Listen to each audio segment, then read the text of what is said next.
This book is the result of a community project we called 1000 Pencils from Kinglake to Kabul. It started in a small classroom at a small secondary school near Kinglake in 2009. Author Neil Grant was a writer in residence in our writing class. We wanted my students to appreciate their own country and how lucky they are to be able to exercise their right to an education. It's a right most of the children in Afghanistan can only dream of.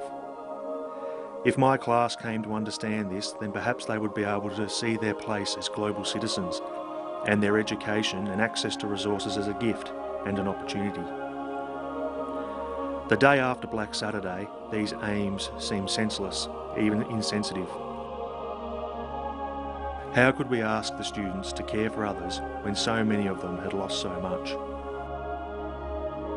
We took our time, and as we started writing, we came to see that exchanging stories with students in Afghanistan was cathartic for both groups of students. We developed a connection with the International School of Kabul. From our classrooms, we then reached out and included people in our communities and our friends and families. A small classroom project began to mean something to people everywhere.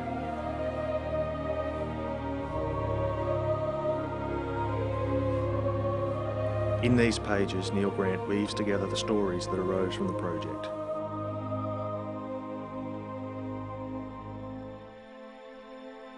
These words are nothing. They cannot describe the sorrow of losing so many people, of losing a town. But I also still believe words are powerful.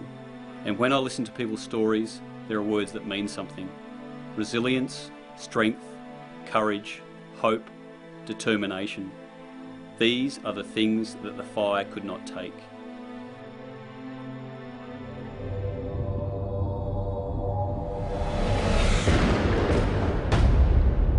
Kinglake had one day of disaster with far-reaching effects. Kabul has endured 30 years of war. From Kinglake to Kabul is a collaborative anthology created by students from two schools connected by tragedy. In this collection of young people's writing, students from two vastly different countries share their stories of resilience, courage, and hope. In doing so, they illustrate the remarkable healing quality of words and illuminate what connects us as humans. This is not a book of remembrance or a book that desires to shock. It is a book about what is best about human nature.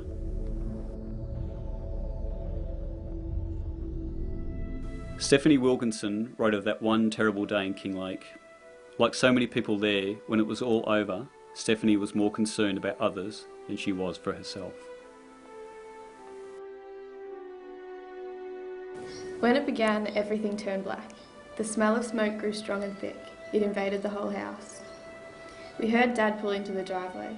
He parked right at the top near the road. That was the moment I really knew we were in trouble. He ran into their house. I've honestly never seen him so shaken.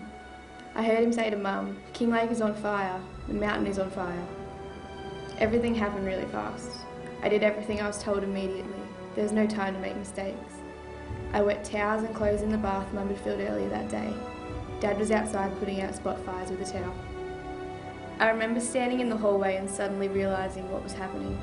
I stood there and an overwhelming fear and anxiety came over me. I started crying but made sure that no one noticed. I didn't want anyone to worry about me. Sabrina Omar, a student from ISK, returned with her family to Kabul from their exile in the United States. She writes about what it is like to return to a country she has never known. It is young people like Sabrina who are Afghanistan's hope. And every one of them who returns, everyone who remains, makes Afghanistan a richer, stronger place. Kabul was, in my naive opinion, a city of dust, bad traffic, an understatement even now, bustling streets, poverty, suffocation, and destruction.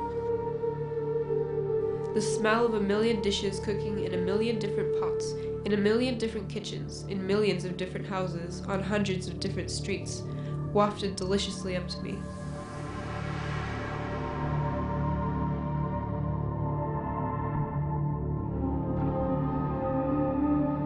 I do not see the helicopters that pass eerily over my school. the suicide bombings that tear apart our streets every so often, the rare shootings at night that startle me out of my dreams, the stray rocket that comes once in a blue moon, resounding in my head as I stitch up a hole in my long overcoat that I must wear on the streets. No, I only see the surrounding beauty, the colored kites, the crisp morning air, the collage of Kabul life, the royal snow-capped Himalaya in the distance watching over us, the twinkling mountains at night, and the strong, determined hearts of people who persevere and fight for their freedom, for their children, for their lives, for Afghanistan. Reading your story really opened my eyes to the real Afghanistan. The hope, the beauty, and the strength.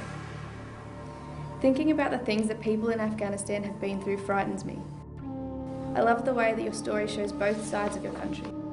It made me see that Afghans don't only think of their country as being ravaged by war, but they think to the future and what it will be like once again. Having to adjust to that life would be hard, not only learning to go without so many things that we take for granted, but also having to live with constant war. Knowing people that have lost everything in the Black Saturday bushfires and have still found the strength to rebuild allows me to understand what it is like to have nothing and still have hope. Similar to Afghanistan, people in Kinglake lost family, homes and possessions. Even after losing all of these things, people were still able to smile and have a positive outlook on life. I feel like people in your story have a similar way of dealing with loss. I find it inspiring that no matter where you are or how bad things are, that there's always hope. As I read your story, I could only wonder what it must have felt like to have tragedy change the course of your entire day. One moment you're preparing to go to a birthday party, and the next you leave everything behind and run for your life. It must have taken a lot of courage to stare right into the face of death. Something different, but similar in a way, happened to me. I was stuck in the middle of a riot in Afghanistan, and I was so clueless that I wished my parents were there to help me make sense of it all. Thanks for sharing your story, Layla Garzai.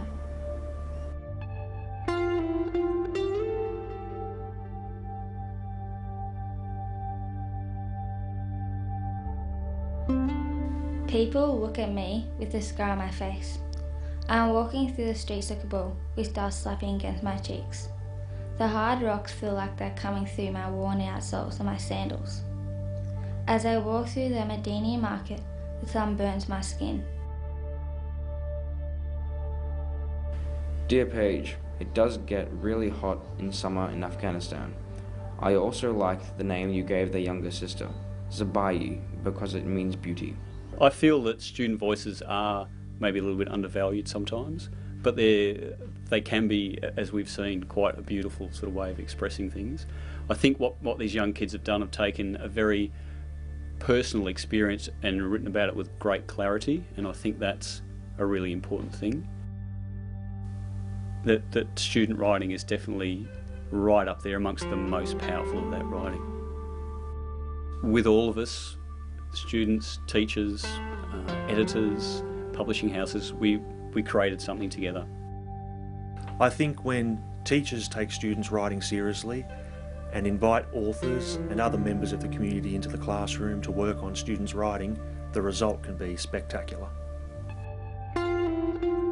At the book launch we talked a bit about how these student stories had contributed to the national narrative, and now that 1000 Pencils and From Kinglake to Kabul was held in the National Archive, and this is part of our history, and it's a very important thing that these students have done, and it's forever. Writing is forever. Once it's written down, it lasts forever, and it's quite incredible, and it's important that we don't forget the lessons we've learned from this history.